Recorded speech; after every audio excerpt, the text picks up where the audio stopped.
Buenos días, amados hermanos. Bienvenidos a la experiencia de adoración de la Tercera Iglesia Presbiteriana de Aguadilla, la cual está localizada en la carretera 107 frente al Residencial Ducos. Le damos gracias a Dios por la oportunidad que nos da de estos medios para poder, de una manera efectiva y de una manera adecuada, poder alabar y glorificar su nombre y poder hacer las cosas que Él quiere que hagamos. Oramos en esta mañana. Amado Padre Celestial, te damos gracias por todas tus bendiciones. Te damos gracias porque provees estos medios, oh Señor, para poder, aún en medio de la pandemia, poder seguir alabando y glorificando tu nombre. Gracias, Padre, porque nos permites en esta mañana poder apartar este tiempo para hablar contigo, para adorarte, Señor, como eres merecedor de toda nuestra adoración. Entregamos este culto, entregamos esta congregación en tus manos, para que en la mañana de hoy y siempre dirijas nuestra adoración a ti, en el nombre de Jesús.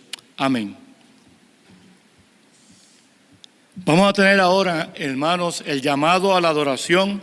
Está basado en el Salmo 105, versículos del 1 al 6, del 16 al 22 y el 45. La nueva versión internacional será de la cual estaré leyendo. Y dice así el llamado a la adoración: den gracias al Señor, invoquen su nombre, den a conocer sus obras entre las naciones, cántenle, entónenle salmos, hablen de todas sus maravillas, siéntanse orgullosos de su santo nombre, alégrese el corazón de los que buscan al Señor, recurran al Señor y a su fuerza, busquen siempre su rostro.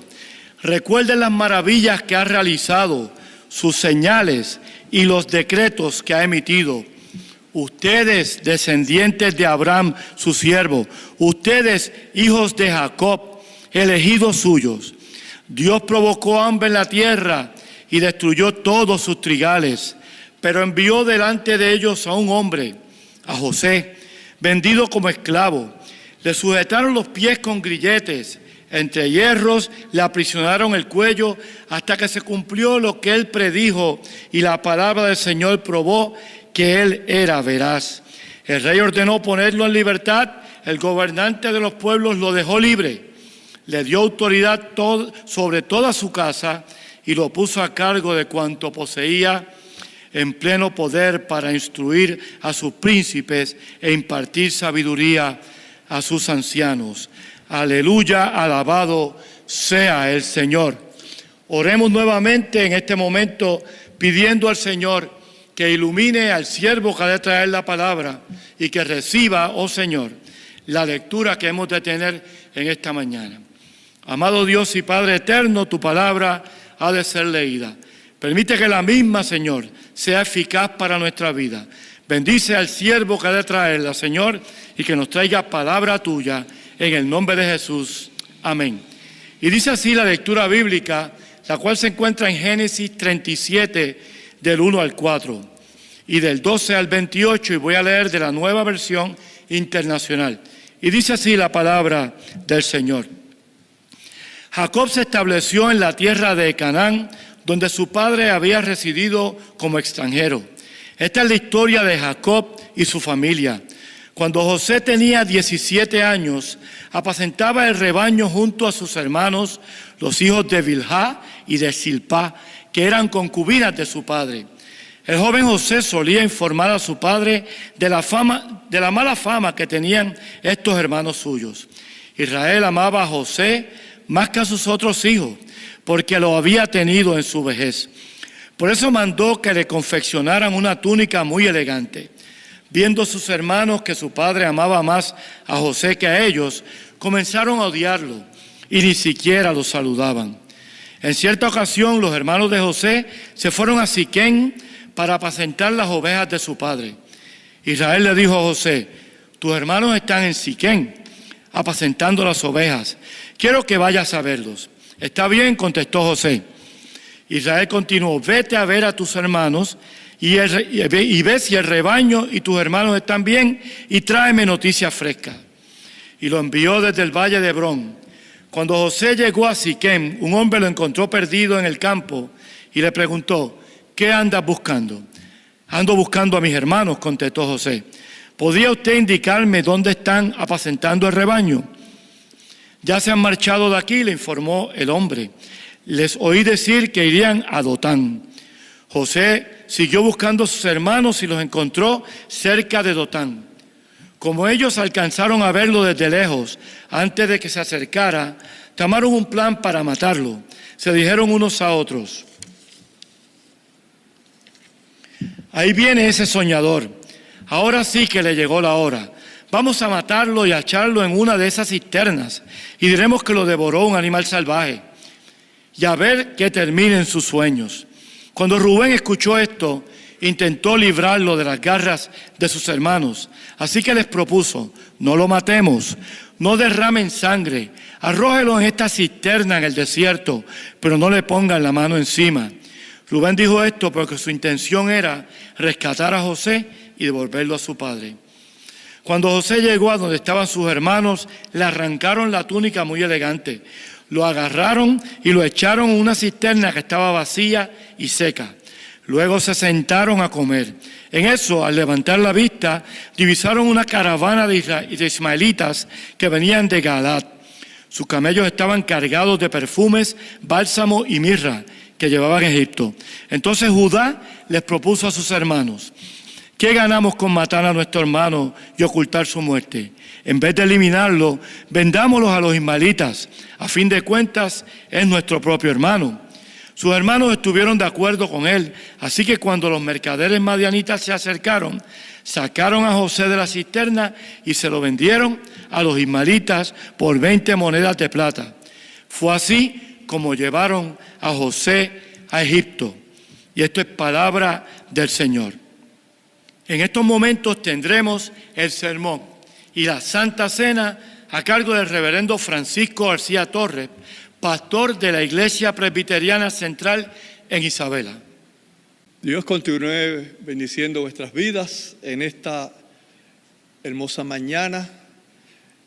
Este es el día que hizo el Señor y en Él nos alegramos y nos gozamos, esperando que este día sea lleno de ricas y abundantes bendiciones, donde podamos ver la manifestación, el amor, la gracia, la bondad de nuestro Señor Jesucristo, manifestándose a nuestras vidas a través del mover del Espíritu Santo de Dios.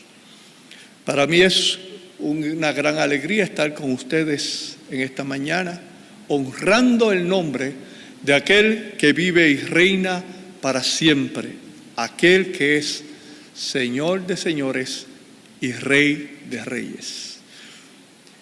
¿En cuántas ocasiones nosotros, porque yo también lo he hecho, nos hemos hecho la siguiente pregunta: ¿hasta cuándo, Señor? En diferentes situaciones de nuestra vida, que colma nuestra vida, que de cierta manera incapacita nuestro funcionamiento normal, común y corriente, nos hemos expresado de esta manera: ¿hasta cuándo, Señor? Porque se ha tornado la situación de una manera que se hace difícil llevarla, de una manera incómoda, de una manera que nos resta la resistencia, va la redundancia, nos quita el ánimo. Para muchos el deseo de luchar, el deseo lamentablemente para otros de vivir, porque no encontramos solución a nuestras situaciones particulares, porque nos sentimos sumergidos dentro de un pozo, nos sentimos sumergidos dentro de un lugar oscuro, un lugar frío, un tanto tenebroso, lo cual, mirando a nuestro alrededor, no vemos ninguna alternativa que no sea salir de ese momento. Por eso nos hacemos esta pregunta: ¿hasta cuándo, Señor? La palabra que hoy de una manera queremos reflexionar y señalar Se trata de la historia de un joven llamado José. Yo creo que todos en algún momento, de alguna forma o de alguna manera, conocemos esta historia, hemos escuchado esta historia. Los niños han escuchado de esta historia de José. Interesante por demás que la situación particular de él comienza a la edad de 17 años. Estamos hablando de un jovencito, estamos hablando de un joven que comienza a vivir, de un joven que puede pensar que todo le va bien, que todo es perfecto, de que todo está como ha sido planificado en cierta manera, que no hay problemas, tiene todo lo que necesita. Así que vemos cómo se va desarrollando la historia de este joven, que a la edad de 17 años ya tenía varias responsabilidades. Apacentaba ovejas con sus hermanos y estaba allí reunido, dice la Escritura, con muchos hermanos. Y son varios porque no solamente son los 3 hermanos que menciona la Escritura, sino que también son los hermanos de los hijos de Bilhá y de los hijos de Silpa, que eran hijos de su padre, o sea, que eran hermanos por parte de padre. Pero entre todos ellos, José era el predilecto por su padre. De todos ellos, Jacob siempre miraba con una gran admiración quién era José, cómo se iba desarrollando, cómo iba creciendo, cómo iba comportándose. Como ese verso número 2 dice que estos sus medios hermanos eran problemáticos, tenían mala fama. Y él de alguna manera se lo hacía saber a su padre, Jacob. Y Jacob admiraba, apreciaba ese detalle de su hijo sobre el comportamiento de sus hermanos. Pero eso no se detiene ahí porque esa no es la problemática. Esa es una situación común y corriente entre los hermanos, entre las familias. Un hermano acusa a otro: mami, este me pellizcó, mami, aquel me aló la oreja, mami, este fue el que rompió el plato. Siempre hay quejas entre hermanos. Pero debido a la situación particular de estos hermanos, estos medios hermanos de José, José se buscó un problemita y luego vamos a ver que fue un problemón. Aquellos hermanos de José, excepto Benjamín, porque Benjamín era el más pequeño, comenzaron a mirar a José con malos ojos, porque éste hablaba de ellos. No les gustó ese detallito y consideraron que José era un chismoso, que llevaba y traía. Pero de alguna manera Jacob o Israel, que es el mismo, no tomaba eso en tanto, no le prestaba la atención que debía, porque su atención mayor estaba en el comportamiento de José. Él no había aprendido, Jacob no había aprendido la lección de su propio hogar. Sabía que el hacer favoritismo traería conflicto en la familia.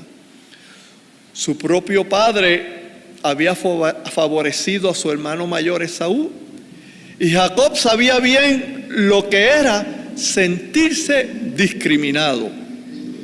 Ahora bien, era preferido José de Jacob porque lo había tenido en su vejez, y por esto le había hecho una túnica de diversos colores para diferenciarles o para reconocerlo,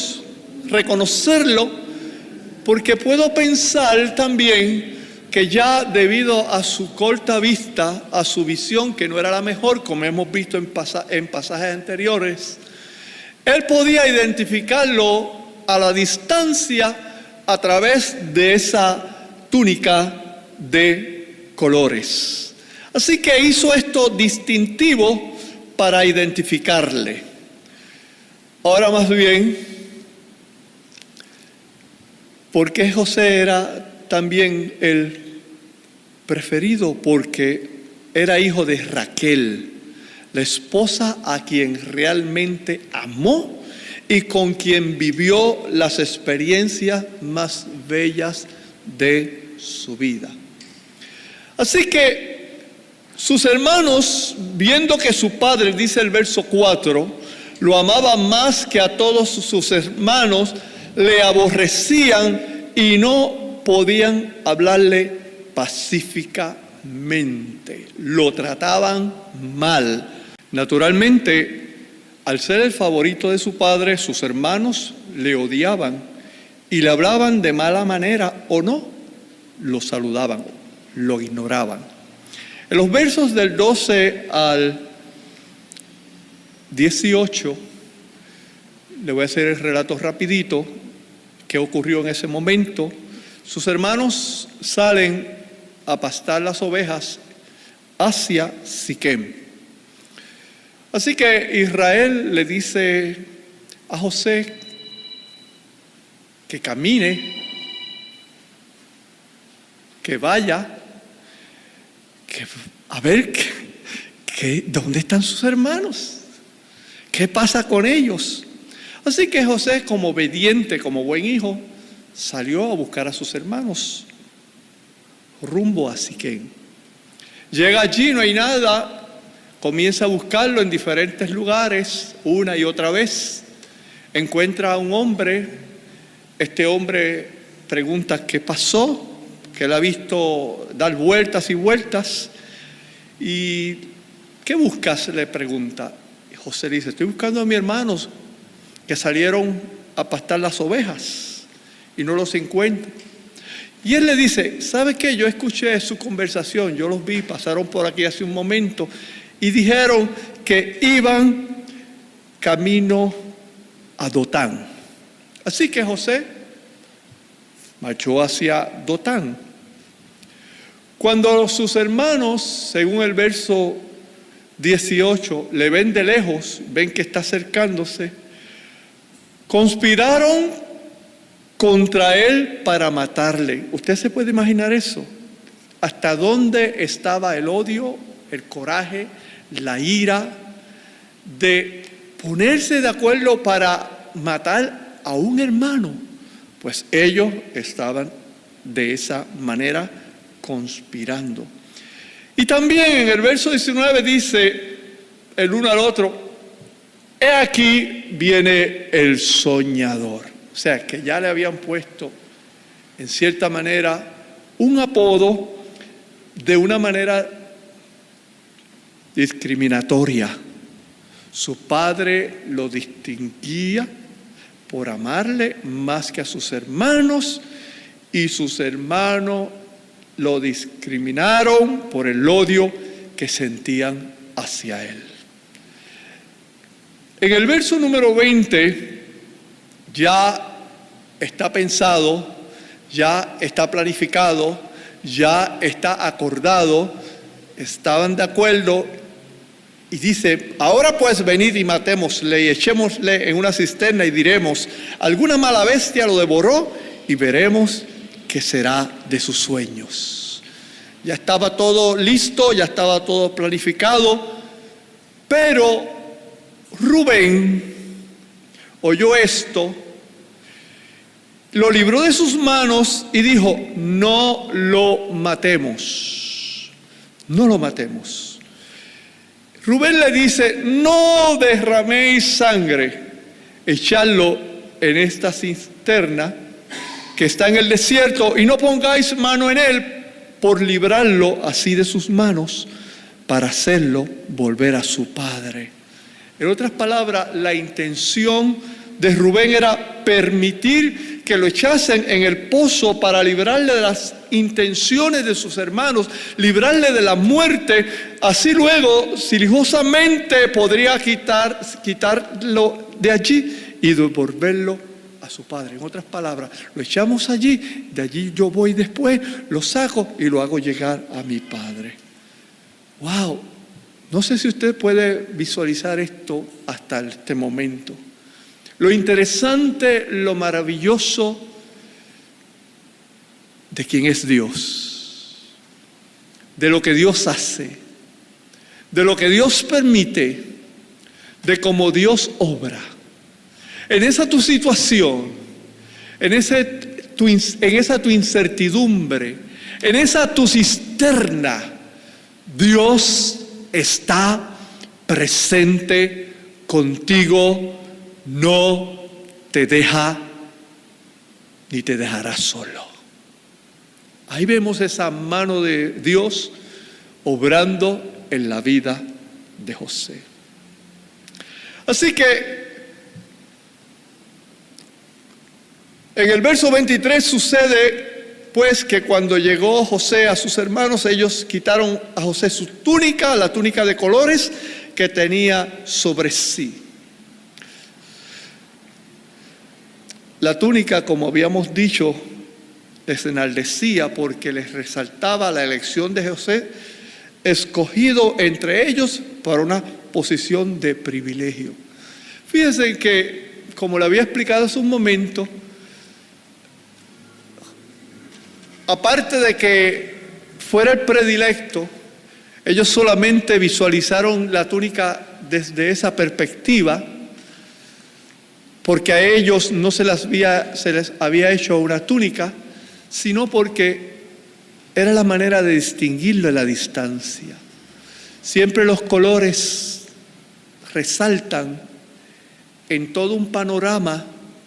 Usted puede ver el verdor de un campo y si a una distancia hay una flor, hay un árbol con bellas flores, resalta ese árbol en medio de todo el verdor. Pues algo así era aquella túnica la cual tenía José.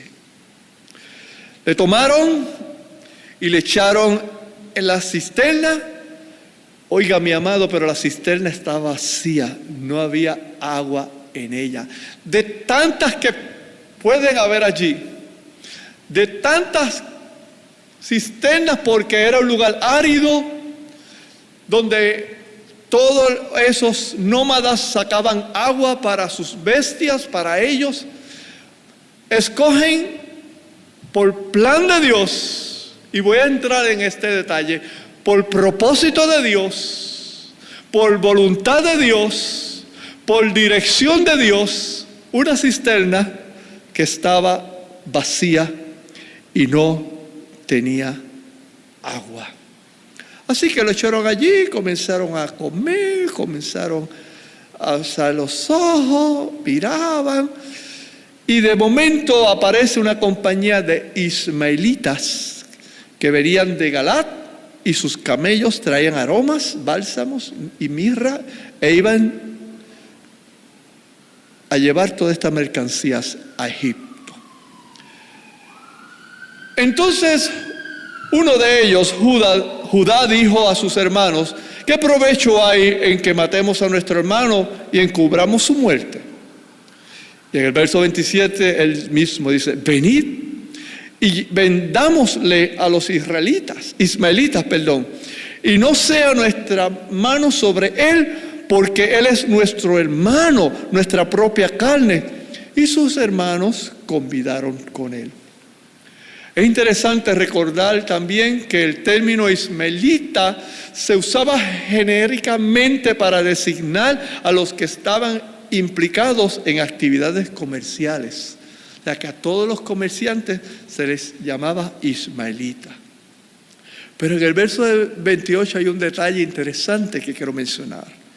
Y cuando pasaban los madianitas mercaderes, sacaron ellos a José de la cisterna y le trajeron arriba y le vendieron a los ismaelitas por 20 piezas de plata y llevaron a José a Egipto.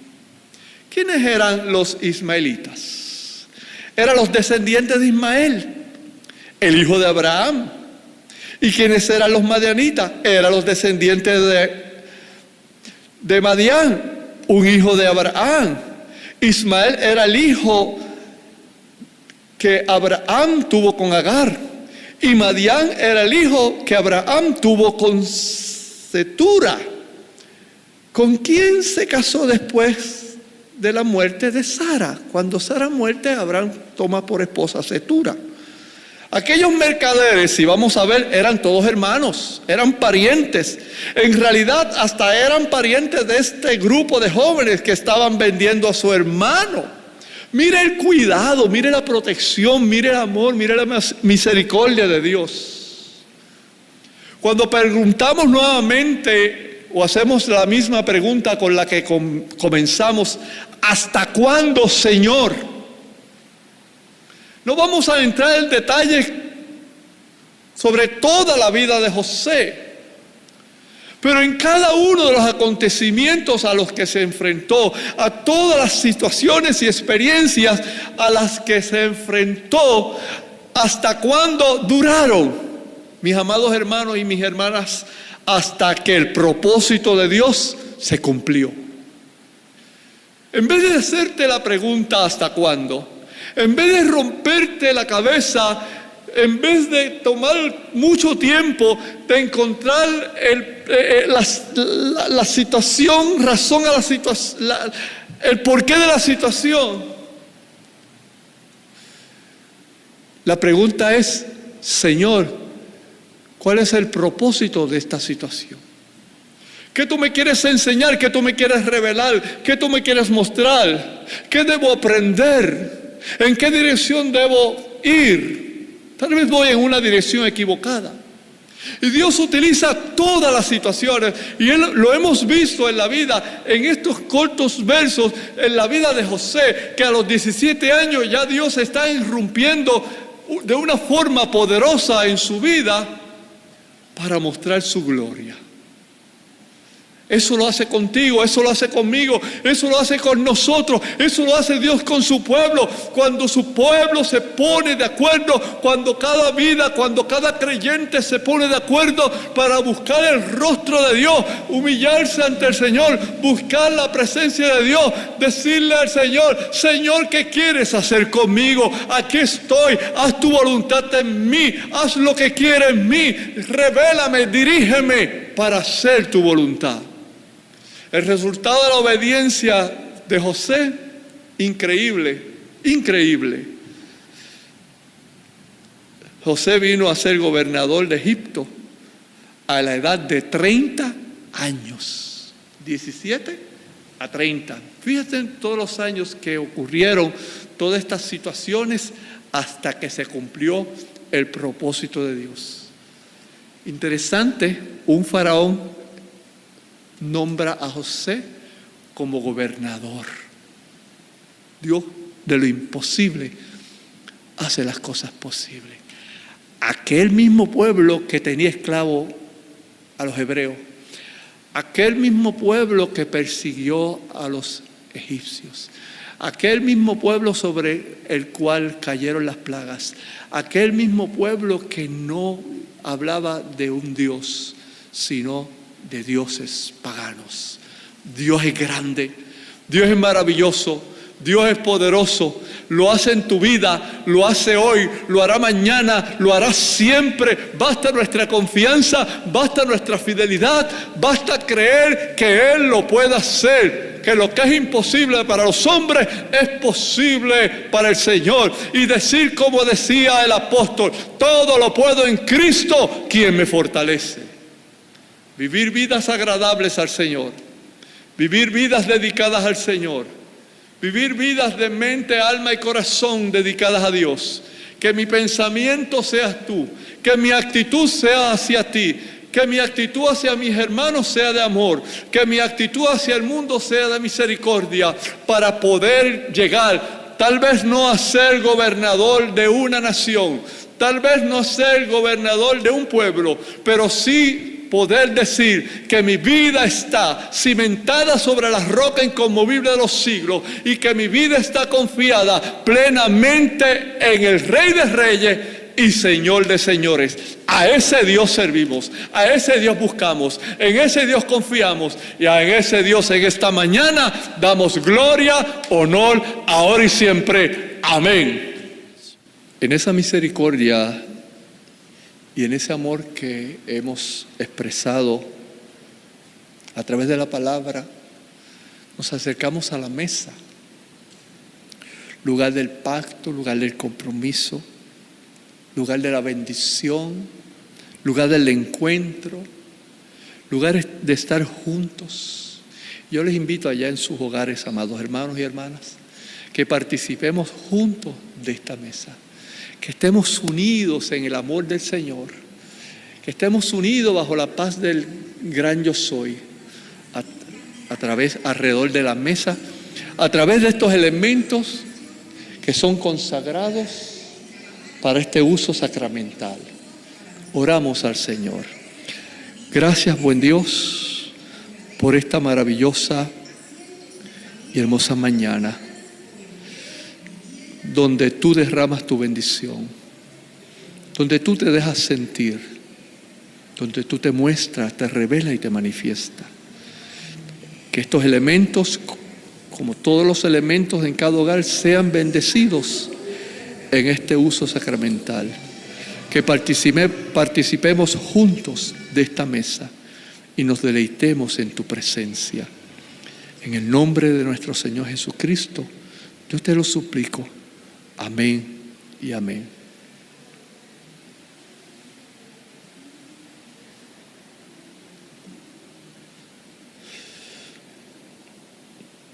Tomad, comed. Este es mi cuerpo que por vosotros es partido. Hacer esto en memoria de mí. Amados hermanos, les invito para que comamos.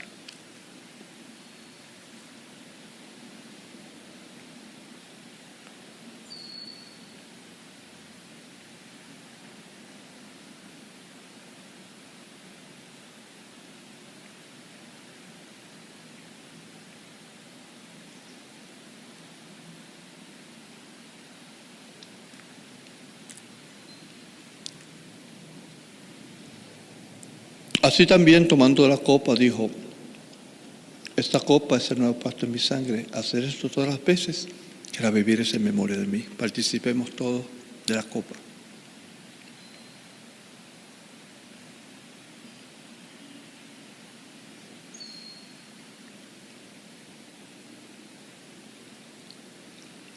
Qué bendición grande. Disfrute esta celebración. Disfrute este momento.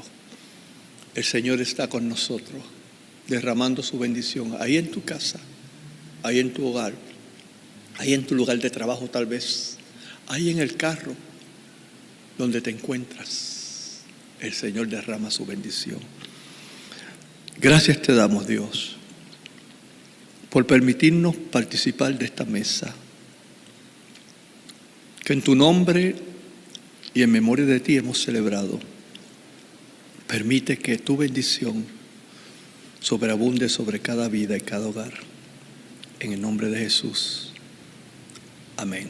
Celebrad, amados hermanos. Ahora tendremos la oración por el pueblo y la bendición, a cargo también del reverendo Francisco García Torres.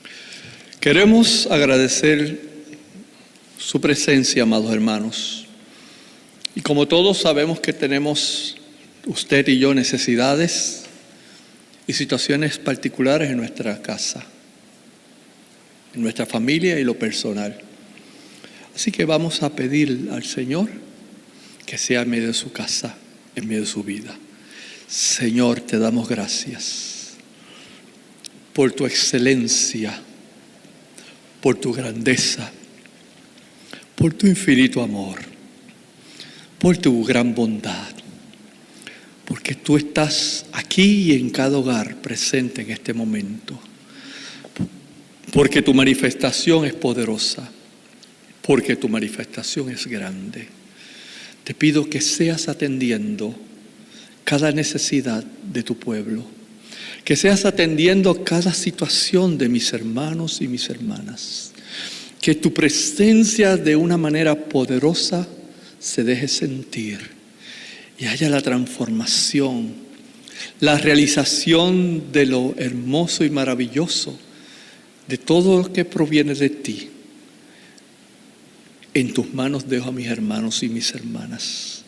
En tus manos dejo a esta amada iglesia, a su liderazgo, a cada hermano y hermana que se da la tarea de estar y decir presente a través de las redes, para estos hermanos, oh Dios, que sacan de su tiempo para estar aquí grabando y haciendo un trabajo excelente, que sabemos que lo hacen para tu gloria y tu honra.